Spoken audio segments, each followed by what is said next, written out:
instantly. I remember the day like it was yesterday. It's called trauma. It's called a tragedy. And in those days, I had no idea. I didn't understand.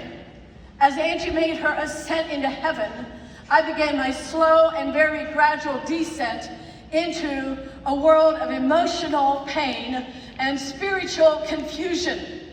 Why? How many of you have ever asked that question? Why? All of us in the room, we ask God why when things go wrong. I knew that I'd been a good girl. I knew that I kept most of the 10 Commandments most of the time. I just didn't understand why God would allow this to happen. And so my question became, why, God, for months? And during those months, Jonas and I began to drift apart.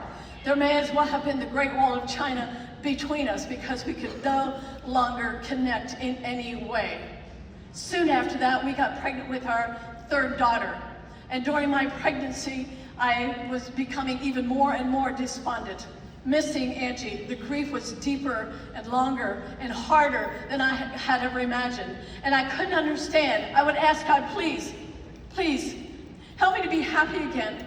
I want to be victorious. I want to be an overcomer. I want to live life the way I lived it before Angie was gone. But nothing changed. And 5 months later, I went to see my pastor, who I knew had all the answers for me. But I didn't even know how to talk about the grief. And as I went into his office and I was able to unload and felt the comfort of just being able to talk about Angie's death and what was happening inside the internal life that nobody could see because everybody in the church thought I was strong and I'm doing just fine. Nobody knew. And before I left his office that day, he took advantage of me.